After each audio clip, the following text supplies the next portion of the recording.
ನನ್ನ ಎಲ್ಲ ಪ್ರೀತಿಯ ಕರ್ನಾಟಕದಾದ್ಯಂತ ಇರತಕ್ಕಂಥ ಕೌಟಿಲ್ಯ ಮುದ್ದು ಮಕ್ಕಳೇ ಹಾಗೂ ಕೌಟಿಲ್ಯ ಪಾಲಕರಿಗೂ ನಾನು ನವೀನ್ ಸರ್, ಸಂಸ್ಥಾಪಕರು ಮತ್ತು ನಿರ್ದೇಶಕರು, ಕೌಟಿಲ್ಯ ಗಣಿತ ಅಕಾಡೆಮಿ ಮಾತನಾಡುವ. ನಾವು ವಿಶೇಷವಾದ ಒಂದು ಅಭಿಯಾನವನ್ನು ಹಮ್ಮಿಕೊಂಡಿದ್ದೇವೆ. ಯಾಕಂದರೆ ಶಿಕ್ಷಣ ಎನ್ನುವುದು ಎಲ್ಲ ಮಕ್ಕಳ ಜನ್ಮಸಿದ್ಧ ಹಕ್ಕಾಗಿದೆ. ಆ ಕಾರಣದಿಂದ ಕೌಟಿಲ್ಯ ಸರ್ವ ಶಿಕ್ಷಣ ಅಭಿಯಾನ, ಉಚಿತ ಸರ್ವ ಶಿಕ್ಷಣ ಗುಣಮಟ್ಟದ ಅಭಿಯಾನವನ್ನು ಹೊಂದಿಕೊಂಡಿದ್ದೇವೆ. ಇದಕ್ಕೋಸ್ಕರ ಎಲ್ಲ ಕರ್ನಾಟಕದಿಂದ ಎಲ್ಲ ಪಾಲಕರು ಮತ್ತು ಹಾಗೂ ಎಲ್ಲ ಮುದ್ದು ಮಕ್ಕಳು ಕೈ ಜೋಡಿಸಬೇಕು. ಈ ವಿಡಿಯೋನ ಅತಿ ಹೆಚ್ಚು ಮಕ್ಕಳಿಗೆ ಎಲ್ಲ ಕರ್ನಾಟಕದ ಮೂಲೆ ಮೂಲೆಗಳಿಗೂ ತಲುಪಿಸಿ ಎಲ್ಲರೂ ಕೂಡ ಉಪಯೋಗಪಡಿಸಿಕೊಳ್ಳಿ. ಈ ಸಲ 10ನೇ ತರಗತಿಯ ವಿದ್ಯಾರ್ಥಿಗಳು ಒಳ್ಳೆಯ ರಿಸಲ್ಟ್ ತರಲಿ. ನಾವು ಈ ಅಭಿಯಾನದಲ್ಲಿ 7th standard, 8th standard, 9th and 10th standard ಎಲ್ಲ ಹೈಸ್ಕೂಲ್ ಮಕ್ಕಳಿಗೂ ಕೂಡ ನಾವು ಏನು ಮಾಡ್ತಿದ್ದೀವಿ, ಹೈಯರ್ ಸೆಕ್ಷನ್ ಮಕ್ಕಳಿಗೆ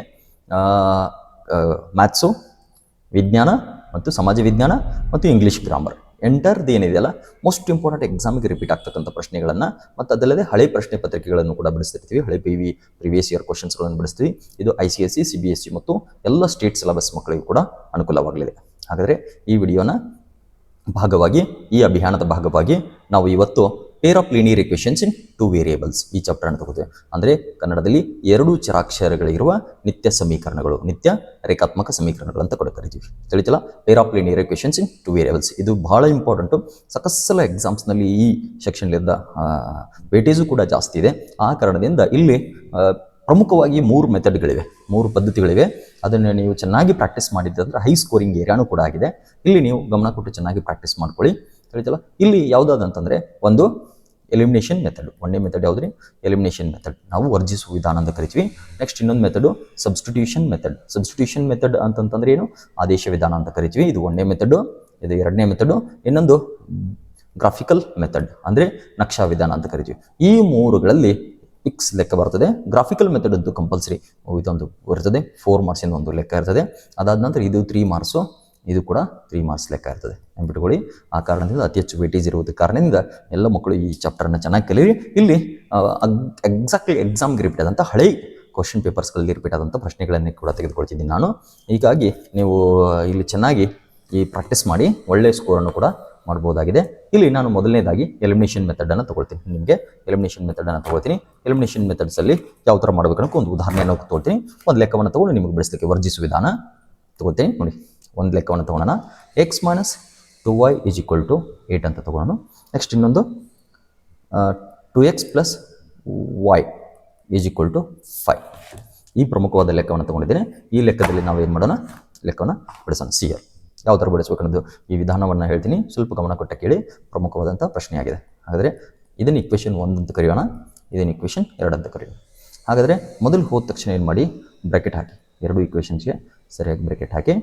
ನೆಕ್ಸ್ಟ್ ಇಕ್ವೇಷನ್ 1 ಮತ್ತು ಇಕ್ವೇಷನ್ 2 ಅಂತ ಕರೀರಿ. ಅದಾದ ನಂತರ ಇಲ್ಲಿ ಮಲ್ಟಿಪ್ಲೈ ಮಾಡಿ. ತಿಳಿತಿಲ್ಲ, ಇಲ್ಲಿದೆ ನೋಡಿ, ಇಲ್ಲಿ ತೋರಿಸ್ತೀನಿ ನೋಡಿ. CR ಇದ್ರದ್ದು ಕೋಯಿಫಿಷಿಯಂಟ್ ಏನಿದೆಯಲ್ಲ, 2 ಏನಿದೆಯಲ್ಲ, ಇದನ್ನು ಈ ಇಕ್ವೇಷನ್ಗೆ ರಿವರ್ಸ್ ಕ್ರಾಸ್ ಆಗಿ ಇದಕ್ಕೆ ಮಲ್ಟಿಪ್ಲೈ ಮಾಡಿ. ಏನೂ ಇಲ್ಲಾಂದರೆ ಒಂದು ಸಂಖ್ಯೆ ಏನಿರುತ್ತೆ ಅದ್ರ ಮುಂದೆ ಒಂದಿರ್ತದೆ. ಹಾಗಾದರೆ ಈ ಇಕ್ವೇಷನ್ಸ್ ಏನಿದೆಯಲ್ಲ, ಇವಾಗ ಈ ಇಕ್ವೇಷನ್ಸ್ ಏನಿದೆಯಲ್ಲ, ಇದ್ರ ಮುಂದಿದ್ದ ಕೋಯಿಫಿಷಿಯಂಟ್ ಸಹಗುಣಕವನ್ನು ಇದಕ್ಕೆ ಮಲ್ಟಿಪ್ಲೈ ಮಾಡಿ. ಐ ಹೋಪ್ ಯು ಅಂಡರ್ಸ್ಟುಡ್, ಅರ್ಥ ಆಗಿದೆ ಅನ್ಕೊಳ್ತೀನಿ. ಹಾಗಾದರೆ ಎಕ್ಸ್ದು ಕೋಯಿಫಿಷಿಯಂಟ್, ಎರಡನೇ ಇಕ್ವೇಷನ್ ಏನಿದೆಯಲ್ಲ, ಈ ಎರಡನೇ ಇಕ್ವೇಷನ್ ಎಕ್ಸ್ದು ಕೋಯಿಫಿಷಿಯಂಟು ಈ 2 ಇದೆಯಲ್ಲ, ಇದಕ್ಕೆ ಮಲ್ಟಿಪ್ಲೈ ಮಾಡಿ, ಕ್ರಾಸ್ ಮಲ್ಟಿಪ್ಲೈ ಮಾಡಿ. ಇದರದ್ದು ಒಂದೇ ಇಕ್ವೇಷನ್ ಕೋಯಿಫಿಷಿಯಂಟ್ ಅದು ಸಹಗುಣಕ ಏನಿದೆಯಲ್ಲ, ಒಂದನ್ನು ಈ ಇಕ್ವೇಷನ್ ಮಲ್ಟಿಪ್ಲೈ ಮಾಡಿ. ಈಗ ಅರ್ಥ ಆಗಿದೆ. ಈ ಹೋಲ್ ಇಕ್ವೇಷನ್ಗೆ ಸಂಬಂಧ ಮಲ್ಟಿಪ್ಲೈ ಮಾಡಿ ನೋಡಿ. 2 × x 2x. ಹಾಗಾದರೆ ಇದನ್ನು ಇದಕ್ಕೂ ಮಲ್ಟಿಪ್ಲೈ ಮಾಡಿ, ಇದಕ್ಕೂ ಮಲ್ಟಿಪ್ಲೈ ಮಾಡಿ, ನೆಕ್ಸ್ಟ್ ಇದಕ್ಕೂ ಕೂಡ ಮಲ್ಟಿಪ್ಲೈ ಮಾಡಿ. ಅರ್ಥ ಆಗಿದೆ ಅಂದ್ಕೊಳ್ತೀನಿ. 2 × x 2x, ಮೈನಸ್ಗೆ minus, 2 × 2 = 4, 2 × 4 y 4y, 2 × 8 = 16. Next ಬನ್ನಿ, 1ಅನ್ನು ಈ ಹೋಲ್ ಇಕ್ವೇಷನ್ ಮಲ್ಟಿಪ್ಲೈ ಮಾಡಿದರೆ ಅದೇ ಆನ್ಸರ್ ಬರ್ತದೆ.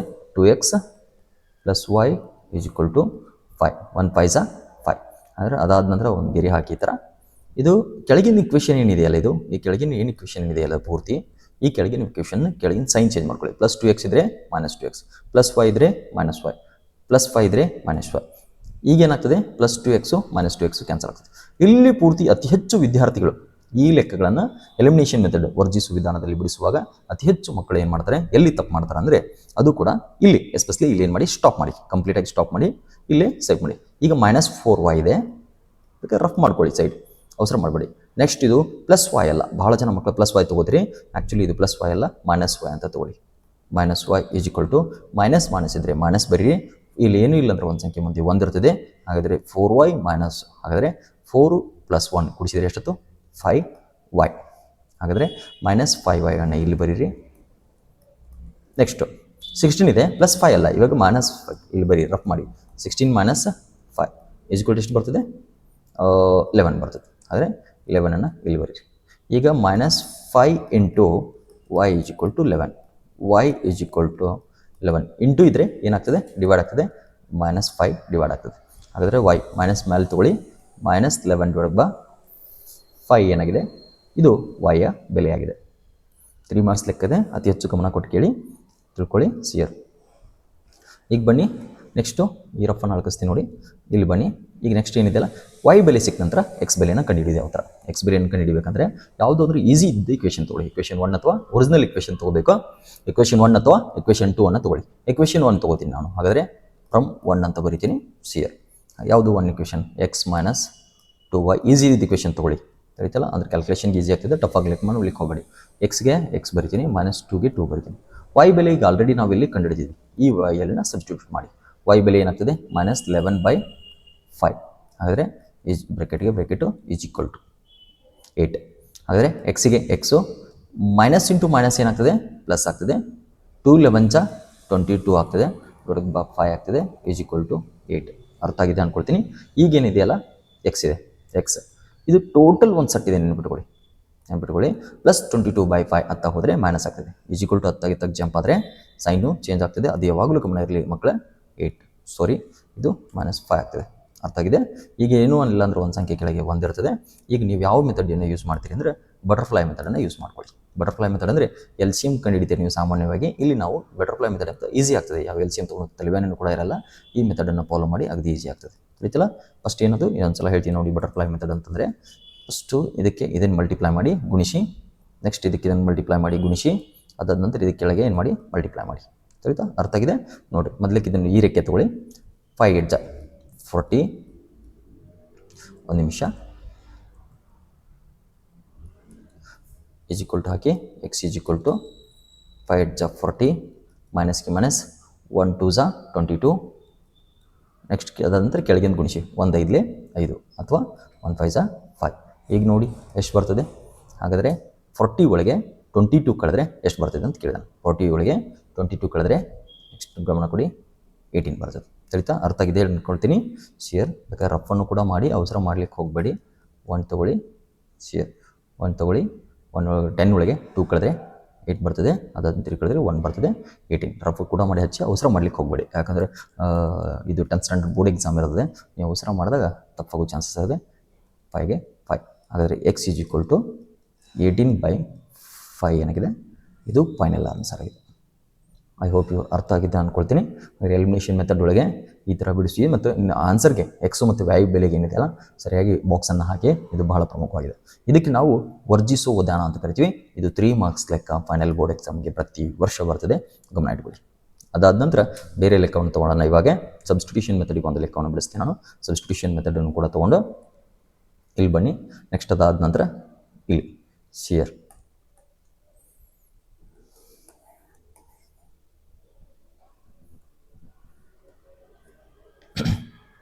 ಸಬ್ಸ್ಟಿಟ್ಯೂಷನ್ ಮೆಥಡಿಗೂ ಕೂಡ ಒಂದು ಲೆಕ್ಕವನ್ನು ತೊಗೊಳ್ತೀನಿ. ಆ ಲೆಕ್ಕವನ್ನು ಕೂಡ ಬಿಡಿಸೋಣ. ಸ್ವಲ್ಪ ಒಂದು ನಿಮಿಷ. ಇಲ್ಲಿ ಬರತಕ್ಕಂಥದ್ದು ಒಂದು ಪ್ರಶ್ನೆಯನ್ನು ತಗೊಳ್ಳೋಣ. ಇಲ್ಲಿ ಕೊಟ್ಟಿದ್ದಾನೆ ಸಬ್ಸ್ಟಿಟ್ಯೂಷನ್ ಮೆಥಡ್ ಕೆಲವೊಂದಿಷ್ಟು ಲೆಕ್ಕ ಕೊಟ್ಟಿದ್ದಾನೆ. ಆ ಲೆಕ್ಕಗಳನ್ನು ತೋರಿಸ್ತೀನಿ ನಿಮಗೆ. ಆ ಲೆಕ್ಕಗಳನ್ನು ತೊಗೊಂಡು ಬಿಡಿಸಿ. ಇದು ಬೇಡ,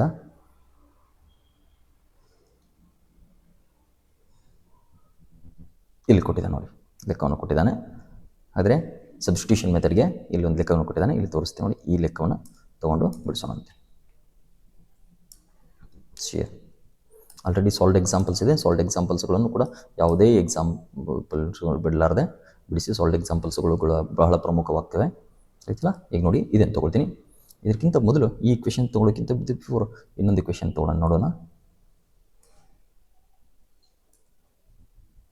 ಇಲ್ಲಿ ಕೊಟ್ಟಿದ್ದಾರೆ ನೋಡಿ, ಸಾಕಷ್ಟು ಲೆಕ್ಕಗಳನ್ನು ಕೊಟ್ಟಿದ್ದಾರೆ. ಎಕ್ಸಸೈಸ್ 3.2 ಒಳಗೆ ಇದರೊಳಗೆ ಇರತಕ್ಕಂಥ ಲೆಕ್ಕಗಳನ್ನು ಬಿಡಿಸ್ತೀನಿ. ಶಿಯರ್ ನೋಡಿ, ಇಲ್ಲಿ x + y = 14 ಅಂತ ಕೊಟ್ಟಿದ್ದಾನೆ. ಅದಾದ ನಂತರ x - y = 4 ಅಂತ ಕೊಟ್ಟಿದ್ದಾನೆ. ಈ ಲೆಕ್ಕಗಳನ್ನು ತೊಗೊಂಡು ಬಿಡಿಸೋಣ. ಒಂದು ಲೆಕ್ಕ ಸಿಂಪಲಾಗಿ ಇದ್ದು ಫಸ್ಟ್ ಹೇಳ್ತೀನಿ, ಅದಾದ ನಂತರ ಇವೇನು ಟಫಸ್ಟ್ ಲೆಕ್ಕಗಳಿರೋದಲ್ಲ ಅವನು ಕೂಡ ಬಿಡಿಸೋಣ. ಅವು ಕೂಡ ಈಸಿನೇ ಇದ್ದಾವೆ, ಅವನು ಕೂಡ ಬಿಡಿಸೋದನ್ನು ಸಿಯರ್. ಅದಾದ ನಂತರ ಈ ಲೆಕ್ಕದ ಮೇಲೆ ಕೂಡ ಗಮನ ಕೊಡಿ CBSE ಮಕ್ಕಳು. ಆ ಕಾರಣದಿಂದ ಒಂದು x+5 = 14 ಸಿಯರ್. ಚಲೋ ಮಾಡಿ. x+y = 14, x - y = 4. ಇದು ಆದೇಶ ವಿಧಾನ, ನೆನ್ಪಿಟ್ಕೊಳ್ಳಿ. ಸಬ್ಸ್ಟಿಟ್ಯೂಷನ್ ಮೆಥಡ್ ಅಂತ ಕರಿತೀವಿ. ಸಬ್ಸ್ಟಿಟ್ಯೂಷನ್ ಮೆಥಡು ಇದು ಎರಡನೇ ಮೆಥಡ್ ಆಗಿದೆ. ಇಲ್ಲಿವರೆಗೆ ಎಲಿಮಿನೇಷನ್ ಮೆಥಡ್ ಹೇಳಿದ್ದೀನಿ. ಮೊದಲೊಂದು ಸಿಂಪಲ್ ಲೆಕ್ಕ ತೊಗೊಂಡು ಬಿಡಿಸೋಣ, ಅದಾದ ನಂತರ ಉಳಿದ ಲೆಕ್ಕ ಬಿಡಿಸಲಿಕ್ಕೆ ಪ್ರಯತ್ನ ಮಾಡೋಣ. ಸಿಯರ್ ಬನ್ನಿ. ಇಲ್ಲಿ ಏನು ಮಾಡೋ ಅವಶ್ಯಕತೆ ಇಲ್ಲ, ನೀವು ಜಸ್ಟ್ ಸಬ್ಸ್ಟಿಟ್ಯೂಷನ್ ಮೆಥಡ್ ಒಳಗೆ ಇಕ್ವೇಷನ್ 1 ಅಂತ ಕರೀರಿ, ಮತ್ತು ಇದನ್ನು ಇಕ್ವೇಷನ್ 2 ಅಂತ ಕರೀರಿ. ಇದರೊಳಗೆ ಏನು ಮಾಡಿ, ಯಾವುದಾದ್ರೂ ಈಸಿ ಇಕ್ವೇಷನ್ ತೊಗೊಳ್ಳಿ, ಯಾವುದಾದ್ರೂ ಒಂದು ಈಸಿ ಇಕ್ವೇಷನ್ಸನ್ನು ತಗೊಳ್ಳಿ. ಸಿಯರ್ ಫ್ರಮ್ ನಾನು ಏನು ಮಾಡ್ತೀನಿ, ಇಕ್ವೇಷನ್ 2 ಈಸಿ ಇದೆ ನೋಡಿ, ಫ್ರಮ್ 2 ತೊಗೋತೀನಿ, ಇಕ್ವೇಷನ್ 2 ತೊಗೋತೀನಿ. ಇನ್ನೊಂದು ಸಲ ಬರ್ಕೋಬೇಕು. 2 ಅಂತ ಹೇಳಿದಾಗೆ 4 ತೊಗೊಂಡಿದ್ದೀನಿ. ಸಿಯರ್ -y ಹಾಗೆ ಬರೀರಿ, +4 +x ಇತ್ತಾಗ ಬಂದರೆ ಏನಾಗ್ತದೆ, -x ಆಗ್ತದೆ. ಈಗ ಮೈನಸ್ ಆಡ್ ಅನಿಸ್ತದೆ, -y ಆಡ್ ಅನಿಸ್ತದೆ. ಏನು ಮಾಡಿ, ಹೋಲ್ ಇಕ್ವೇಷನ್ ಸೈನ್ ಮಾಡ್ಕೊರಿ. -y ಇದ್ದು +y ಆಯಿತು, +4 ಇದ್ದು -4 ಆಯಿತು, -x ಇದ್ದಿದ್ದು ಏನಾಯ್ತು ರೀ, +x ಆಯಿತು. ನಾನು ಹಾಗಾದರೆ ಇದನ್ನು x - 4 ಕೂಡ ಅಂತ ಬರಿಬೋದು. ಹಾಗಾದರೆ y = ಏನಾಯ್ತು ರೀ, x - 4. y ಇವಾಗ ಇದಕ್ಕೆ ಕಂಪಲ್ಸರಿ ಏನು ಮಾಡಿ, ಬಾಕ್ಸ್ ಹಾಕಿ, ಬ್ರ್ಯಾಕೆಟನ್ನು ಹಾಕಿ. ಹಾಗಾದರೆ ಈಗೇನು ಮಾಡಿ, ಇದನ್ನು ತೊಗೊಂಡು ಇಕ್ವೇಷನ್ 3 ಅಂತ ಕರೀರಿ. ಪುಟ್ 3 ಯಾವ ಇಕ್ವೇಷನ್ ತೊಗೊಂಡಿದ್ದೀರಿ ಇಲ್ಲಿ, ಹಾಗಾದರೆ ಇಕ್ವೇಷನ್ 2 ತೊಗೊಂಡ್ರಿ. ಇಕ್ವೇಷನ್ 2 ತೊಗೊಂಡ್ರೆ ಒಳ್ಳೆ ನೆನ್ಪಿಟ್ಕೊಳ್ಳಿ, ಇದನ್ನು ನೆನ್ಪಿಟ್ಕೊಳ್ಳಿ. ಭಾಳ ಜನ ಮಕ್ಕಳು ತಪ್ಪು ಮಾಡಿದ್ರೆ, ಇಕ್ವೇಷನ್ 2 ತೊಗೊಂಡ್ರೆ ಸಬ್ಸ್ಟಿಟ್ಯೂಷನ್ ಆದೇಶವನ್ನು 1ನೇ ಇಕ್ವೇಷನ್ ಒಳಗೆ ಮಾಡಬೇಕು. ಅಚಾನಕ್ ನೀವು 1ನೇ ಇಕ್ವೇಷನ್ ಈಸಿ ಅಂತ ತೊಗೊಂಡಿದ್ದಾಗ 2ನೇ ಇಕ್ವೇಷನ್ ಒಳಗೆ ಸಬ್ಸ್ಟಿಟ್ಯೂಟ್ ಮಾಡಬೇಕು. ನೆನ್ಪಿಟ್ಕೊಳ್ಳಿ, ವಯಸ್ಸು ವರ್ಷ ನೆನ್ಪಿಟ್ಕೊಳ್ಳಿ. ಇಕ್ವೇಷನ್ ಪುಟಿನ್ 1ನೇ ತೊಗೊಂಡಿದ್ದೆ ಅಂದರೆ ಪುಟಿನ್ 1. 1ನೇ ಇಕ್ವೇಷನ್ ಇನ್ನೊಂದು ಸಲ ಬರೀತೀನಿ, x+y = 14. ಹಾಗಾದರೆ ಎಕ್ಸ್ಗೆ ಎಕ್ಸು, ಪ್ಲಸ್ಸಿಗೆ ಪ್ಲಸ್ಸು, y ಅಂತಂದರೆ ಬೆಲೆ ಹೇಳಿದ್ದೀನಿ ನಾನು ಆಲ್ರೆಡಿ, ಇಲ್ಲಿ ಬರ್ತಿದ್ದೀನಿ ನೋಡಿ. ಇದನ್ನು ಬರೀ ಇಲ್ಲಿ ಸಬ್ಸ್ಟಿಟ್ಯೂಟ್ ಮಾಡಿ, ಇಲ್ಲಿ ಬರ್ತಿದ್ದೀನಿ, ಇದನ್ನು ಸಬ್ಸ್ಟಿಟ್ಯೂಟ್ ಮಾಡಿ. ಸಿಯರ್ x - 4 = ಎಷ್ಟು ಬರ್ತದೆ, 14 ಬರ್ತದೆ. x + x ಅಂದರೆ ಎಷ್ಟು, 2x - 4 ಹಾಗೆ ಬರೀರಿ, = 14. ಇದನ್ನು ಇಲ್ಲಿ ಬಿಡಿಸ್ತೀನಿ ನೋಡಿ, ಮತ್ತೆ ಇಲ್ಲಿ ಬಿಡಿಸೋಣ. ಸಿಯರ್ ಇಲ್ಲಿ ಬನ್ನಿ. 2xಗೆ 2x, -4 ಹತ್ತ ಹೋದರೆ ಏನಾಗ್ತದೆ, 14 + 4 ಆಗ್ತದೆ. ನೆಕ್ಸ್ಟು 2xಗೆ 2x ಬರೀರಿ, ಇದೆಷ್ಟಾಯಿತು, 18 ಆಯಿತು. ಹಾಗಾದರೆ ಎಕ್ಸಿಗೆ ಎಕ್ಸು 18 2 ಇಂಟಿದ್ರೆ 2 ಆಗ್ತದೆ. ಹಾಗಾದರೆ 2 1 2 9. ಹಾಗಾದರೆ ಆನ್ಸರ್ ಎಷ್ಟು ಬಂತು, x = 9 ಬಂತು.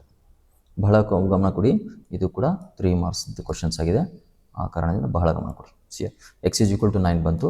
ಪುಟಿನ್ ಈಗ ನಿಮಗೆ ಫ್ರೀಡಮ್ ಇದೆ, 1 ಆದರೂ ಹಾಕಿ 2 ಆದರೂ ಹಾಕಿ ನಡೀತದೆ. ಆದೇಶ ಮಾಡುವಾಗ, ಸಬ್ಸ್ಟಿಟ್ಯೂಷನ್ ಮಾಡುವಾಗ ಪುಟಿನ್ ನಾನು 1ನೇ ಇಕ್ವೇಷನನ್ನು ತೊಗೋತೀನಿ ನೋಡಿ, ಬರ್ಕೊಳ್ಳಿ. ಯಾಕಂದರೆ x ಬೆಲೆ 9 ಅಂತ ಬಂದಿದೆ, y ಬೆಲೆ ಬರ್ತದೆ. x + y = 14 ಅಂತ ಹಾಕಿ.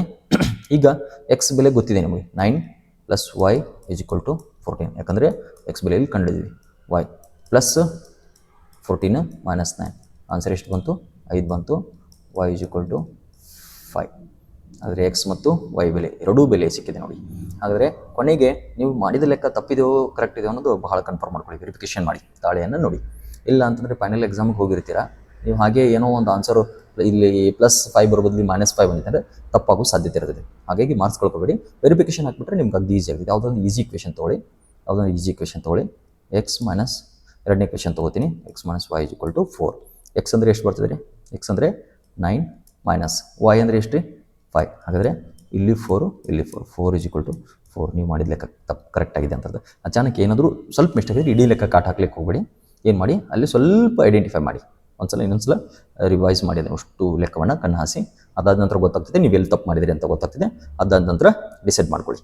ಹಾಗಾದರೆ ಇದಕ್ಕೆ ಯಾವ ಮೆಥಡ್ ಅಂತ ಕರಿತೀವಿ, ಸಬ್ಸ್ಟಿಟ್ಯೂಷನ್ ಮೆಥಡ್ ಅಂತ ಕರಿತೀವಿ, ಕನ್ನಡದಲ್ಲಿ ಆದೇಶ ವಿಧಾನ ಅಂತ ಕರಿತೀವಿ.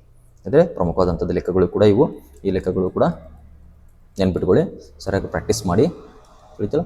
ಅದಾದ ನಂತರ ನೆಕ್ಸ್ಟ್ ಬರ್ತಕ್ಕಂಥ ಲೆಕ್ಕ ಇನ್ನೊಂದು ಗ್ರಾಫಿಕಲ್ ಮೆಥಡ್ ಅಂತ ಕೂಡ ಕರಿತೀವಿ. ನೆಕ್ಸ್ಟ್ ಮೆಥಡ್ ಯಾವುದು, ಗ್ರಾಫಿಕಲ್ ಮೆಥಡು. ಇಲ್ಲಿ ಗಮನ ಕೊಡಿ ಸ್ವಲ್ಪ. ಈ ಗ್ರಾಫಿಕಲ್ ಮೆಥಡಲ್ಲಿ ಕೂಡ ನಾನು ಲೆಕ್ಕವನ್ನು ಬಿಡಿಸ್ತೀನಿ. ಶಿಯರ್ ಇಲ್ಲಿ ಗ್ರಾಫಿಕಲ್ ಮೆಥಡ್ನಲ್ಲಿ ಬೇರೆ ಬೇರೆ ವೆರೈಟೀಸ್ ಲೆಕ್ಕಗಳಿವೆ. ಅದರೊಳಗೆ ನಿಮಗೆ ಯಾವ ಲೆಕ್ಕವನ್ನು ಬೇಕಂತಂದು ಒಂದು ಹುಡುಕಿ ಸೆಲೆಕ್ಟ್ ಮಾಡ್ಕೊಂಡು ಲೆಕ್ಕವನ್ನು ಬಿಡಿಸೋಣ. ಗ್ರಾಫ್ ಕೂಡ ಭಾಳ ಇಂಪಾರ್ಟೆಂಟು, ನೆನ್ಪಿಟ್ಕೊಳ್ಳಿ. ಗ್ರಾಫಿಕಲ್ ಮೆಥಡ್ ಕ್ಯಾಲ್ಕುಲೇಷನ್ಸ್ ಹೇಳ್ತೀನಿ, ಗ್ರಾಫನ್ನು ಡ್ರಾ ಮಾಡೋದನ್ನು ಕೂಡ ಹೇಳ್ಕೊಡ್ತೀನಿ, ಗಮನ ಕೊಡಿ.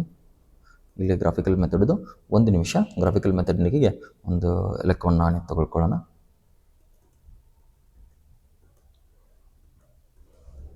ಸಿಯರ್ ಇಲ್ಲಿ ಕೊಟ್ಟಿದ್ದಾನೆ ನೋಡಿ, ಒಂದು ಲೆಕ್ಕವನ್ನು ಕೊಟ್ಟಿದ್ದಾನೆ ಅವನು. ಆ ಲೆಕ್ಕವನ್ನು ತೊಗೊಳ್ತೀನಿ, ಅದರ ಇಕ್ವೇಷನ್ಸನ್ನು ತೊಗೊಳ್ತೀನಿ ನಾನು. ಆ ಇಕ್ವೇಷನ್ಸ್ಗಳನ್ನು ತೊಗೊಳೋದ್ರ ಮುಖಾಂತರ ಗ್ರಾಫಿಕಲ್ ಮೆಥಡನ್ನು ಗ್ರಾಫನ್ನು ಪ್ಲಾಟ್ ಮಾಡಲಿಕ್ಕೆ ಪ್ರಯತ್ನ ಮಾಡೋಣ. ಆ ಗ್ರಾಫ್ ಪ್ಲಾಟ್ ಮಾಡಿದ್ದನ್ನು ಕೂಡ ನಾನು ನಿಮಗೆ ತೋರಿಸ್ತೀನಿ. ಇಲ್ಲಿ ಸಿಯರ್ ಗ್ರಾಫ್ ಪ್ಲಾಟ್ ಮಾಡಿದ್ದನ್ನು ಕೂಡ ತೋರಿಸ್ತೀನಿ. ಇಲ್ಲಿ ಇಕ್ವೇಷನ್ಸನ್ನು ಕೊಟ್ಟಿದ್ದಾನೆ ನೋಡಿ ಸಿಯರ್. ಹಾಗಾದರೆ ಇಲ್ಲಿ x y is equal to 2x - 2 ಅಂತ ಹೇಳಿದಾನೆ, y is equal to 4x - 4 ಅಂತ ಎರಡು ಇಕ್ವೇಷನ್ಸ್ ಕೊಟ್ಟಿದ್ದಾನೆ. ಹೇಳ್ತಲ್ಲ, ಆ್ಯಕ್ಚುಲಿ ಆ ಇಕ್ವೇಷನ್ಸನ್ನು ಅವ್ನು ಡೈರೆಕ್ಟ್ ಬರೆದಿದ್ದಾನೆ. ನೀವು ಈ ಥರ ಯಾವ ಥರ ಕ್ಯಾಲ್ಕುಲೇಷನ್ಸ್ ಮಾಡಬೇಕು ಅನ್ನೋದು ಕ್ಯಾಲ್ಕುಲೇಷನ್ಸನ್ನು ಹೇಳ್ಕೊಡ್ತೀನಿ ನಾನು, ತಿಳಿತಾ. ಹಾಗಾದರೆ 2x - y is equal to 2. Actually ಇದರದ್ದು ಯಾವ ಥರ ಅಂತ ನಾನು ಬರೆದು ತೋರಿಸ್ತೀನಿ ನೋಡಿ, ಇಲ್ಲಿ ಗೊತ್ತಾಗ್ತದೆ ನಿಮಗೆ. ಈ ಇಕ್ವೇಷನ್ಸನ್ನು ಅವನು ಉಲ್ಟಾ ಪಲ್ಟಾ ಮಾಡಿದ್ದಾನೆ. ಇದು ಇಕ್ವೇಷನ್ಸನ್ನು ತೊಗೊಳ್ತೀನಿ ನಾನು, ಇಕ್ವೇಷನ್ಸನ್ನು ತೊಗೊಳ್ತೀನಿ ಸಿಯರ್. ಅಂದರೆ 2x ಪ್ಲಸ್ y ತಗೊಂಡ್ರೆ ಮೈನಸ್ y ಆಗ್ತಿದೆ, ಮೈನಸ್ y ಇಲ್ಲಿ लिखिದ್ರೆ ಪ್ಲಸ್ 2x ಆಗ್ತದೆ, ಅಥವಾ ಈಸ್ ಈಕ್ವಲ್ ಟು 2. ಇದನ್ನು ಒಂದು ಇಕ್ವೇಷನ್ ಅಂತ ತೊಗೊಳ್ತೀನಿ ನಾನು. ಓಕೆ, ಇದನ್ನು ನೋಡಿ 4x ಇತ್ತ ಬಂದರೆ ಮೈನಸ್ y, ಇತ್ತಾಗ 4, ಇಕ್ವೇಷನ್ 2 ಅಂತ ಕರಿತೀನಿ. ಹಾಗಾದರೆ ಏನು ಮಾಡಿದ್ದೀನಿ, 2x - y is equal to 2 ಅಂತ ಒಂದು ಇಕ್ವೇಷನ್ ತೊಗೊಂಡಿದ್ದೀನಿ. 4x - y is equal to 4 ಅಂತ ಇನ್ನೊಂದು ಇಕ್ವೇಷನ್ ತೊಗೊಂಡಿದ್ದೀನಿ. ಇವೆರಡೂ ಇಕ್ವೇಷನ್ಸ್ಗಳನ್ನು ತೊಗೊಂಡು ಏನು ಮಾಡೋದು, ಸಾಲ್ವ್ ಮಾಡೋದು. ಹಾಗಾದರೆ ಇಲ್ಲಿ ಈ ಕ್ವಶನ್ಸನ್ನು ಬರ್ಕೊಳ್ಳೋಣ ನೋಡಿ. ಕ್ವಶನ್ಸ್ ಏನಂದರೆ 2x - y is equal to 2, 4x - y is equal to 4. ನೋಡಿ ಸರಿಯಾಗಿದೆ, ಲೆಕ್ಕ ಕರೆಕ್ಟ್ ಇದೆ ನೋಡ್ಕೊಳ್ಳಿ ಒಂದ್ಸಲ. 2x - y is equal to 4x - y is equal to 4 ಕರೆಕ್ಟಾಗಿದೆ. ಹಾಗಾದರೆ ಈ ಲೆಕ್ಕವನ್ನು ಬಳಸಿಕೊಂಡು ನಾವು ಯಾವ ಥರ ಕ್ಯಾಲ್ಕುಲೇಷನ್ ಮಾಡಬೇಕನ್ನೋದ ಹೇಳ್ಕೊಡ್ತೀನಿ ನೋಡಿ ಸಿಯರ್. ಈಗ ನೋಡಿ, ಹಾಗಾದರೆ ಇದು ಇಕ್ವೇಷನ್ 1 ಮತ್ತು ಇಕ್ವೇಷನ್ 2 ಅಂತ ಕರಿತೀನಿ. ಇದು ಯಾವ ಮೆಥಡ್ ಅಂದರೆ ಗ್ರಾಫಿಕಲ್ ಮೆಥಡ್. ಗ್ರಾಫನ್ನು ಯಾವ ಥರ ಪ್ಲಾಟ್ ಮಾಡಬೇಕಂತ ಕೂಡ ತೋರಿಸ್ತೀನಿ. ಬಹಳ ಇಂಪಾರ್ಟೆಂಟ್ ಲೆಕ್ಕ, ಅತಿ ಹೆಚ್ಚು ಸ್ಕೋರ್ ಮಾಡತಕ್ಕಂಥ ಚಾನ್ಸಸ್ ಇರತಕ್ಕಂಥ ಇದು 4 ಮಾರ್ಕ್ಸಿಗೆ ಕೇಳ್ತಾನೆ. ಪ್ರತಿ ಸಲ 4 ಮಾರ್ಕ್ಸಿಗೆ ಬರ್ತಾನೆ. ಗ್ರಾಫನ್ನು ಚೆನ್ನಾಗಿ ಪ್ರಾಕ್ಟೀಸ್ ಮಾಡಿ. ಗ್ರಾಫನ್ನು ಹಾಕಲಿಕ್ಕೂ ಕೂಡ ಒಂದು ಮೆಥಡ್ ಇದೆ, ನೀಟಾಗಿ ಫಾಲೋ ಮಾಡ್ಕೊಳ್ಳಿ. ಯಾಕಂದರೆ 4 ಮಾರ್ಕ್ಸ್ ಎಕ್ಸಾಕ್ಟ್ಲಿ 4 ಮಾರ್ಕ್ಸ್ ಬೆಳೆಯಬೇಕು ಇವ್ಯಾಲ್ಯೂಯೇಷನ್ ಮಾಡಿದಾಗ, ತಿಳಿತಲ್ಲ, ಅದರ ಪ್ರಾಕ್ಟೀಸನ್ನು ಮಾಡಿ. ಇಲ್ಲಿ ನೋಡಿ ಫಸ್ಟ್ ಇಕ್ವೇಷನ್ ಅಂತ ತಗೋತೀನಿ ನಾನು. ಹಾಗಾದರೆ 2x - y is equal to 2 ಅಂತ ಹೇಳ್ತೀನಿ. ಈಗ ಮೈನಸ್ y ಹಾಗೆ ಬರ್ಕೊಳ್ಳಿ, ಪ್ಲಸ್ 2x ಅಂತ ಹೋದರೆ ಮೈನಸ್ 2x ಆಗ್ತದೆ. ಹೋಲ್ ಇಕ್ವೇಷನ್ ಸೈನನ್ನು ಚೇಂಜ್ ಮಾಡ್ಕೊಳ್ಳಿ. ಯಾಕಂದರೆ ಮೈನಸ್ ಇಲ್ಲಿ ಆಡ್ ಇದೆಯಲ್ಲ, ಇದು ಆಡ್ ಅನ್ನಿಸ್ತದೆ, ಅದ್ರ ಸಲುವಾಗಿ ಮೈನಸ್ y ಇದು ಪ್ಲಸ್ y ಆಯಿತು, ಇದು ಮೈನಸ್ 2 ಆಯಿತು, ಇದು ಪ್ಲಸ್ 2x ಆಯಿತು. ಅರ್ಥ ಆಗಿದೆ ಅಂದ್ಕೊಳ್ತೀನಿ ಸಿಯರ್. ಇದನ್ನು ಹೇಗೆ ಬರ್ಕೋಬೋದು, 2x - 2 ಕೂಡ ಅಂತ ಬರ್ಬೋದು. ಹಾಗಾದರೆ y ಈಸ್ ಈಕ್ವಲ್ ಟು ಏನಂತ ಬರಿಬೋದು, 2x - 2 ಅಂತ ಬರೆದಿದ್ದೀನಿ. y ಈಸ್ ಈಕ್ವಲ್ ಟು ಅರ್ಥ ಆಗಿದೆ ಅಂದ್ಕೊಳ್ತೀನಿ. ಹಾಗಾದರೆ ಈ ಕ್ವೆಶನ್ಸ್ ಒಂದು ಬರ್ಕೊಳ್ಳಿ, ಈಚಿ ಸೈಡ್ ಒಂದು ಬರ್ಕೊಳ್ಳಿ. ನೆಕ್ಸ್ಟ್ ಈ 4x - y is equal to 4 ಅಂತ ಬರಿತೀನಿ. ಮೈನಸ್ y ಹಾಗೆ ಬರ್ಕೋರಿ, 4 ಪ್ಲಸ್ 4x ಅಂತ ಬಂದರೆ ಏನಾಗ್ತದೆ, ಮೈನಸ್ 4x ಆಗ್ತದೆ. ಹೋಲ್ ಇಕ್ವೇಷನ್ ಸೈನ್ ಚೇಂಜ್ ಮಾಡ್ಕೊಳ್ಳಿ. -4 ಇದು -4 ಆಗ್ತದೆ, ಇದು ಪ್ಲಸ್ 4x ಆಗ್ತದೆ. ಹಾಗಾದರೆ ಹೇಗೆ ಬರಿಬೋದು ನಾನು, 4x - 4 ಅಂತ ಕೂಡ ಬರಿಬೋದು. y is equal to 4x - 4. ಹಾಗಾದರೆ ಈ ಇಕ್ವೇಷನ್ 3 ಅಂತ ಕರೀರಿ, ಇಕ್ವೇಷನ್ 4 ಅಂತ ಕರೆದು ನಡೀತದೆ, ಇಲ್ಲಾಂದ್ರೆ ನಡೀತದೆ. ಇದೇ ಮೇನ್ ಇಕ್ವೇಷನ್. ಈ ಇಕ್ವೇಷನನ್ನು ಬಳಸ್ಕೊಂಡು ಏನು ಮಾಡಿ, ಒಂದು ಬಾಕ್ಸ್ ಹಾಕಿ. ಈಚೆ ಸೈಡ್ ಒಂದು 2 ಇಕ್ವೇಷನ್ಸ್ ಇರುತ್ತೆ, 2 ಬಾಕ್ಸ್ ಹಾಕಬೇಕು ಸಿಯರ್. 2 ಬಾಕ್ಸ್ ಹಾಕಬೇಕು ಸಿಯರ್. ಇಲ್ಲಿ ನೋಡಿ, ಇದೊಂದು ಬಾಕ್ಸು, ಈ ಇಕ್ವೇಷನ್ಗೆ ಈ ಬಾಕ್ಸ್ ಆಗಿದೆ. ಹಾಗಾದರೆ ಈ ಇಕ್ವೇಷನ್ಗೆ ಏನಾಗಿದೆ, ಇದು ಒಂದು ಬಾಕ್ಸ್ ಆಗಿದೆ. ಇಲ್ಲಿ ಎಷ್ಟು ವ್ಯಾಲ್ಯೂಸ್ ತೊಗೋಬೇಕು ಅಂತ ಕನ್ಫ್ಯೂಸು ಎಷ್ಟೋ ಜನ ಮಕ್ಕಳಿಗೆ. ಕರೆಕ್ಟಾ, ಇದನ್ನು ಎಕ್ಸ್ ಅಂತ ತೊಗೊಳ್ಳಿ, ಇದನ್ನು ವೈ ಅಂತ ತೊಗೊಳ್ಳಿ, ಇದನ್ನು ಎಕ್ಸ್ ಅಂತ ತೊಗೊಳ್ಳಿ, ಇದನ್ನು ವೈ ಅಂತ ತೊಗೊಳ್ಳಿ. ಅರ್ಥ ಆಗಿದೆ ಅಂದ್ಕೊಳ್ತೀನಿ. ಈಗ ನೋಡಿ ಸಿಯರ್ ಏನು ಮಾಡ್ಬೋದು ಸರ್, ಇಲ್ಲೇ 2 ವ್ಯಾಲ್ಯೂಸ್ ತೊಗೊಳ್ಳಿ. ಒಂದು 0 ತೊಗೊಳ್ಳಿ, ಒಂದು 1 ತೊಗೊಳ್ಳಿ. ಇಲ್ಲೂ ಕೂಡ ಒಂದು 0 ತೊಗೊಳ್ಳಿ, 1 ತೊಗೊಳ್ಳಿ. ಸರ್ ಎಷ್ಟು ವ್ಯಾಲ್ಯೂಸ್ ತೊಗೋಬೇಕು, ಹಾಗಾದರೆ ಕನ್ಫ್ಯೂಷನ್. ಈ ಸ್ಟೇಟ್ ಸಿಲೆಬಸ್ ಸ್ಟೂಡೆಂಟ್ ಆಗಿದ್ದೀರಿ ಅಂತಂತಂದರೆ 2 ವ್ಯಾಲ್ಯೂಸ್ ತೊಗೊಂಡ್ರೆ ಸಾಕಿನಫ್. ಚೆನ್ನಾಗಿ ಬರ್ತದೆ, ಪ್ಲಾಟ್ ಮಾಡ್ಬೋದು, ಚೆನ್ನಾಗಿ ಪ್ಲಾಟ್ ಮಾಡ್ಬೋದು, ಔಟ್ ಆಫ್ ಮಾರ್ಕ್ಸು ಕೂಡ ತೊಗೋಬೋದು. ಮತ್ತು ಹಾಗಾದರೆ ಸರ್ ನಾನು 3 ವ್ಯಾಲ್ಯೂಸ್ ತೊಗೊಂಡ್ರೆ ಚೆನ್ನಾಗಿರ್ತದೆ. 3 ವ್ಯಾಲ್ಯೂಸ್ ತೊಗೊಂಡ್ರಂತೂ ಒಳ್ಳೆ ಫಾರ್ ಬೆಟರ್, ಭಾಳ ಒಳ್ಳೆಯದು. CBSE ಮತ್ತು ಸ್ಟೇಟ್ ಸಿಲೆಬಸ್ ಇರುತ್ತೋ 3 ವ್ಯಾಲ್ಯೂಸ್ 4 ವ್ಯಾಲ್ಯೂಸ್ ಅಂತೂ ಅಟ್ ಮ್ಯಾಕ್ಸ್ 4 ವ್ಯಾಲ್ಯೂಸ್ ತಾನೆ ತೊಗೊಳ್ಳಿ. ಇದೆಲ್ಲ ಅರ್ಥ ಆಗಿದೆಯಲ್ಲ, 0 1 ತೊಗೋಬೇಕು. ಹಾಗಾದರೆ ನಾನು ಈ ಇಕ್ವೇಷನನ್ನು ಯೂಸ್ ಮಾಡ್ತೀನಿ. 3ನೇ ಇಕ್ವೇಷನ್ ಇದೆಲ್ಲ, ಇದನ್ನು ಯೂಸ್ ಮಾಡಿಕೊಂಡು y is equal to 2x - 2. Okay, ನಾನು x is equal to first 0 ತೊಗೊಳ್ತೀನಿ. ಈ ಕ್ಯಾಲ್ಕುಲೇಷನ್ಸ್ ಬರೀಬೇಕಾ ನೀವು, ಕ್ಯಾಲ್ಕುಲೇಷನ್ಸ್ ಬಹಳ ಪ್ರಮುಖವಾಗಿದೆ. y ಈಸ್ ಈಕ್ವಲ್ ಟು 2 ಬರೆದು ಎಕ್ಸ್ ಇದ್ದಲ್ಲಿ 0 ಮಾಡಿ, ಹಾಗಾದರೆ 2 0 0, -2ಗೆ -2 ಆನ್ಸರು -2. ಈ y ವ್ಯಾಲ್ಯೂ ಎಷ್ಟು ಬಂದಿದೆ? -2. ಬಾಕ್ಸ್ ಹಾಕಿ, ಇಮಿಡಿಯೇಟಾಗಿ ಬಾಕ್ಸ್ ಹಾಕಿ ನೀಟ್ ಪ್ರೆಸೆಂಟೇಷನ್ ಮಾಡಿ. ಅಂದರೆ 1 ಎಷ್ಟು ಬಂದಿದೆ? -2 ಬಂದಿದೆ. ನೆಕ್ಸ್ಟ್ ಬನ್ನಿ, ಎಕ್ಸ್ ಏನು ತೊಗೋಬೇಕು? ಹಾಗಾದರೆ 1 ತೊಗೋಬೇಕು. ಮತ್ತು ಸೇಮ್ ಸಬ್ಸ್ಟಿಟ್ಯೂಟ್ ಮಾಡಿ. 2 ಇದ್ದಲ್ಲಿ ಈಗ 0 ಹಾಕಿದಲ್ಲಿ 1 ಹಾಕಿ -2. ಹಾಗಾದರೆ 2 1 ಕ್ಯಾನ್ಸಲ್ ಆಗಿ ಎಷ್ಟು ಬಂತು? 2 2 ಕ್ಯಾನ್ಸಲ್ ಆಗ್ತದೆ, 0 ಬರ್ತದೆ. ಇಮಿಡಿಯೇಟ್ ಶಿಫ್ಟ್ ಮಾಡಿ 0 ಆಗ್ತದೆ. ಅಂದರೆ ಕನ್ಫ್ಯೂಷನ್ ಇರೋಂಗಿಲ್ಲ ಮುಂದೆ. ಆದರೆ ಈಗ ಇಲ್ಲಿ ಬನ್ನಿ, ಎಕ್ಸ್ 0 ತೊಗೋತೀನಿ. y 4 ಬ್ರ್ಯಾಕೆಟ್, ಈ ಫೋರ್ತ್ ಇಕ್ವೇಷನ್ ಯೂಸ್ ಮಾಡ್ತೀನಿ. ನೋಡಿ ನೆನ್ಪಿಟ್ಕೊಳ್ಳಿ, ಈ ಇಕ್ವೇಷನ್ ಯೂಸ್ ಮಾಡ್ತೀನಿ. ಬ್ರ್ಯಾಕೆಟ್ -4 ಅಂತ 4 0 0 -4 ಅಂದರೆ ಎಷ್ಟು? ಆನ್ಸರ್ ಎಷ್ಟು? -4. ಇಲ್ಲಿ ವ್ಯಾಲ್ಯೂಸನ್ನು ಹಾಕಿದೆ. ಸಿಯರ್ ಅರ್ಥ ಆಗಿದೆ? ಡನ್. ಈಗ ಏನು ಮಾಡ್ತೀನಿ? y ನೆಕ್ಸ್ಟ್ ಏನು ಮಾಡ್ತೀನಿ? ಎಕ್ಸ್ 1 ಅಂತ ತೊಗೊಳ್ಳಿ. ಸಲ ಒಂದ್ಸಲ ಇಲ್ಲಿ 0 ತೊಗೊಳ್ಳಿ, ನೆಕ್ಸ್ಟ್ 1 ತೊಗೊಳ್ಳಿ. ನೆಕ್ಸ್ಟು y ಹಾಗಾದರೆ 4 ಬ್ರ್ಯಾಕೆಟ್ 1 -4 ಅಂದರೆ 4 -4 ಅಂದರೆ 2 ಕ್ಯಾನ್ಸಲ್ ಆದರೆ 0 ಬರ್ತದೆ. ಹಾಗಾದರೆ ಇಮಿಡಿಯೇಟ್ ಶಿಫ್ಟ್ ಮಾಡಿ ಈ ವ್ಯಾಲ್ಯೂಸ್ಗಳನ್ನು ತೊಗೊಂಡು, ಹಾಗಾದರೆ ಇದು -4 ಆಗಿದೆ. ಸಾರಿ, ಇದು -4. ಹಾಗಾದರೆ ಇಲ್ಲಿ ನೋಡಿ, ಫಸ್ಟ್ ಬಾಕ್ಸ್ ನೋಡಿ, 0 ತೊಗೊಂಡಾಗೆ -2 ಬಂದಿದೆ, 1 ತೊಗೊಂಡಾಗೆ 0 ಬಂದಿದೆ y. ಹಾಗಾದರೆ ಎಕ್ಸ್ ಸೆಕೆಂಡ್ ಇಕ್ವೇಷನ್ಸಲ್ಲಿ 0 ತೊಗೊಂಡಾಗೆ -4 ಬಂದಿದೆ, ಇಲ್ಲಿ 1 ತೊಗೊಂಡಾಗೆ ಇಲ್ಲಿ 0 ಬಂದಿದೆ. ಅರ್ಥ ಆಗಿದೆ ಅಂದ್ಕೊಳ್ತೀನಿ. ಹಾಗಾದರೆ ಇದನ್ನು ಬಾಕ್ಸನ್ನು ಯೂಸ್ ಮಾಡಿಕೊಂಡು ಈ ವ್ಯಾಲ್ಯೂಸನ್ನು ತೊಗೊಂಡು, ಈ ಇಕ್ವೇಷನ್ಸ್ ರೆಸ್ಪೆಕ್ಟಿವ್ ವ್ಯಾಲ್ಯೂಸನ್ನು ತೊಗೊಂಡು ಗ್ರಾಫನ್ನು ಪ್ಲಾಟ್ ಮಾಡಬೇಕಾಗ್ತದೆ. ಈ ಗ್ರಾಫನ್ನು ಪ್ಲಾಟ್ ಮಾಡಿದಾಗ ಯಾವ ಥರ ಬರ್ತದೆ ಅಂತ ಅನ್ನೋದು ನಾನು ಇಲ್ಲಿ ತೋರಿಸ್ತೀನಿ ನಿಮಗೆ. ಇಲ್ಲಿ ನೋಡಿ, ಈ ಟೈಪ್ ವ್ಯಾಲ್ಯೂಸ್ ಬಂದಿದೆ. ಅವರು ಡಿಫ್ರೆಂಟ್ ವ್ಯಾಲ್ಯೂಸ್ ತೊಗೊಂಡಿದ್ದಾರೆ. ಯಾಕಂದರೆ ಇಲ್ಲಿ 2 ತೊಗೊಂಡಿದ್ದಾರೆ, 0 ತೊಗೊಂಡಿದ್ದಾರೆ, 0 ತೊಗೊಂಡ್ರೆ 1 ತೊಗೊಂಡಿದ್ದಾರೆ. ಏನು ಪ್ರಾಬ್ಲಮ್ ಇಲ್ಲ. ನೀವೆಲ್ಲಿ 0 1 ತೊಗೋಬೋದು, ಮ್ಯಾಲೆ ಕೂಡ 0 1 ತೊಗೋಬೋದು. ಇಲ್ಲಿ 2 0 ತೊಗೊಂಡಿದ್ದಾರೆ, ಆಯ್ತಲ್ಲ. 2 ತೊಗೊಂಡ್ರು ಕೂಡ ಗ್ರಾಫ್ ಈ ಥರ ಪ್ಲಾಟ್ ಬರ್ತದೆ. ಗ್ರಾಫನ್ನು ಪ್ರೆಸೆಂಟ್ ಮಾಡೋಕ್ಕಿಂತ ಬಿಫೋರ್ ಚೆನ್ನಾಗಿ ಗ್ರಾಫನ್ನು ಪ್ಲಾಟ್ ಮಾಡಿ. ಇದನ್ನು ಗ್ರಾಫನ್ನು ಪ್ಲಾಟ್ ಮಾಡುವಾಗ ಇಲ್ಲಿ ಹೇಳ್ತೀನಿ ನೋಡಿ, ಎಕ್ಸ್ಪ್ಲೇನ್ ಮಾಡ್ತೀನಿ ಸ್ವಲ್ಪ ಗ್ರಾಫದ್ದು ಯಾವ ಟೈಪ್ ಅಂತಂದು ತಿಳಿಸಲ್ಲ. ಗ್ರಾಫನ್ನು ಪ್ಲಾಟ್ ಮಾಡುವಾಗ ಈ ಥರ ಎಕ್ಸ್ ಆಕ್ಸಿಸನ್ನು ತೊಗೊಳ್ಳಿ, ಇದನ್ನು ಎಕ್ಸ್ ಮತ್ತು ಎಕ್ಸ್ ಡ್ಯಾಶ್ ಅಂತ ಬರೀರಿ. ಇದನ್ನು y ಮತ್ತು y ಆಕ್ಸಿಸ್. ಇದು ಹಾರಿಜೆಂಟಲ್ ಆಕ್ಸಿಸ್ ಇದೆಯಲ್ಲ, ಎಕ್ಸ್ ಆಕ್ಸಿಸ್ ಅಂತ ತೊಗೊಳ್ಳಿ. ವರ್ಟಿಕಲ್ ಲೈನ್ ಏನಿದೆಯಲ್ಲ, ಅದನ್ನು y ಆಕ್ಸಿಸ್ ಅಂತ ತೊಗೊಳ್ಳಿ, y ಡ್ಯಾಶ್ ಅಂತ ತೊಗೊಳ್ಳಿ. ಅರ್ಥ ಆಗಿದೆ? ಸಿಯರ್. ನೆಕ್ಸ್ಟ್ ಏನು ಮಾಡಿ, ಇಲ್ಲಿ ಏನಿದೆಯಲ್ಲ ಪಾಯಿಂಟ್ಸನ್ನು ನೀಟಾಗಿ ಕೊಟ್ಟಂಥದ್ದು ಇದೆಯಲ್ಲ, ಪ್ಲಾಟ್ ಮಾಡ್ಕೊತ ಹೋಗಿ. ಅದಾದ ನಂತರ ಫಸ್ಟು ಇದನ್ನು ತೊಗೊಂಡು ಪ್ಲಾಟ್ ಮಾಡಿದಾಗ ಈ ವ್ಯಾಲ್ಯೂಸನ್ನು ತೊಗೊಂಡು ಪ್ಲಾಟ್ ಮಾಡಿದಾಗ, ಈ ಕಂಪ್ಲೀಟ್ ವ್ಯಾಲ್ಯೂಸನ್ನು ತೊಗೊಂಡು ಫಸ್ಟ್ ಇಕ್ವೇಷನ್ ಪ್ಲಾಟ್ ಮಾಡಿದಾಗ ಒಂದು ಲೈನ್ ಬರ್ತದೆ. ಬರೆದ ನಂತರ ಆ ಫಸ್ಟ್ ಇಕ್ವೇಷನ್ ಲೈನ್ ಇದೆಯಲ್ಲ, ಆ ರೆಸ್ಪೆಕ್ಟಿವ್ ಲೈನ್ ಮೇಲೆ ಬರೀಬೇಕು. ತಪ್ಪದೇ ಮರೆಯದೇ ಬರೀರಿ, ಬಹಳ ಇಂಪಾರ್ಟೆಂಟ್. ತಿಳಿತಲ್ಲ? ಯಾವ ಲೈನ್ ಯಾವ ಇಕ್ವೇಷನ್ ಅಂತ ಕನ್ಫ್ಯೂಸ್ ಆಗಬಾರ್ದು ಇವ್ಯಾಲ್ಯೂಷನ್ ಮಾಡೋರಿಗೆ. ಆ ಕಾರಣದಿಂದ ಎರಡನೇ ಇಕ್ವೇಷನ್ ಪ್ಲಾಟ್ ಮಾಡ್ತಿರಲ್ಲ, ಅದನ್ನ ಏನಿದೆಯಲ್ಲ ಇದರ ಮೇಲೆ ಡ್ರಾ ಮಾಡ್ಕೊಳ್ಳಿ. ಈ ಥರ ಬರೀಬೇಕಾ ಸರ್ ನಾವು ಪಾಯಿಂಟನ್ನು? ನೋ ನೀಡ್, ಬರೆಯುವ ಅವಶ್ಯಕತೆ ಇಲ್ಲ. ನೀವು ಬರಿಬೋದು, ಅಥವಾ ಪಾಯಿಂಟನ್ನು ಕೊಟ್ಟು ಯಾವಾಗಲೂ ಪಾಯಿಂಟನ್ನು ರೌಂಡ್ ಸರ್ಕಲ್ ಮಾಡಿ, ಎನ್ ಸರ್ಕಲ್ ಮಾಡಿ. ಪಾಯಿಂಟನ್ನು ಮಾಡಿ, ಹೈಲೈಟ್ ಮಾಡಿ, ಎನ್ ಸರ್ಕಲ್ ಮಾಡಿ. ಕೆಲವೊಂದು ಸಲ ನಿಮ್ಮ ಪೇಪರ್ಸ್ಗಳು ಟ್ರಾನ್ಸ್ಪೋರ್ಟ್ ಆಗುವಾಗ ಫ್ರಿಕ್ಷನ್ ಆಗಿ, ಯಾಕಂತಂದರೆ ಆ ಸಮಯದಲ್ಲಿ ಅದು ರಬ್ಬಾಗಿ ಅಳಿಸಿ ಹೋಗೋ ಚಾನ್ಸ್ ಇರ್ತದೆ. ಆ ಕಾರಣದಿಂದ ಏನು ಮಾಡಿ, ಎಲ್ಲ ಪಾಯಿಂಟ್ಸ್ಗಳನ್ನು ಪಾಯಿಂಟ್ ಮಾರ್ಕ್ ಮಾಡಿ ರೌಂಡ್ ಎನ್ ಸರ್ಕಲ್ ಮಾಡಿ. ಅಂದರೆ ಕ್ಲಿಯರ್ ವಿಸಿಬಿಲಿಟಿ ಕೂಡ ಇರ್ತದೆ. ನೀವು ಕ್ಲಿಯರ್ ವಿಸಿಬಿಲಿಟಿನೂ ಕೊಡುತ್ತೆ, ಎಲ್ಲೆಲ್ಲಿದೆ ಪಾಯಿಂಟ್ ಅನ್ನೋದು ಕೂಡ ಎಕ್ಸಾಮ್ನಲ್ಲಿ ಇಷ್ಟಾಗಿದೆ. ಅದಾದ ನಂತರ ಇನ್ನೊಂದು ಪ್ರಮುಖವಾಗಿ ನೀವು ಮಿಸ್ ಮಾಡೋಂದರೆ ಸ್ಕೇಲ್ ಅಂತೂ ಕಂಪಲ್ಸರಿ ಹಾಕಲೇಬೇಕು. ಎಕ್ಸ್ ಆಕ್ಸಿಸ್ 1 ಯೂನಿಟ್ಸ್ ಅಂತ ಬರೀರಿ. ಹಾಗಾದರೆ y ಆಕ್ಸಿಸ್ ಎಷ್ಟಂತ ಬರೀತೀರಿ? 1 ಯೂನಿಟ್ಸ್ ಅಂತ. ಇದು ಕಂಪಲ್ಸರಿ ಬರಲೇಬೇಕು. ಟಾಪ್ ಇಲ್ಲೇ ರೈಟ್ ಕಾರ್ನರ್ಲಿ. ಹಾಗಾದರೆ ಇದನ್ನು ಟಾಪ್ ರೈಟ್ ಕಾರ್ನರಲ್ಲಿ ಈ ಥರ ನೀಟಾಗಿ ಪ್ಲಾಟ್ ಮಾಡಿದ್ದರೆ ಖಂಡಿತ ನೀವು 4 ಮಾರ್ಕ್ಸಿಗೆ ತೊಗೋಬೋಗ್ತದೆ. ಹಾಗಾದರೆ ಬನ್ನಿ ಫ್ರೆಂಡ್ಸ್, ಇಲ್ಲಿವರೆಗೂ ಕೂಡ ನಾವು ಏನೇನು ಎಕ್ಸ್ಪ್ಲೇನ್ ಮಾಡಿದ್ದೀನಿ ಅಂತ ಹೇಳ್ತೀನಿ.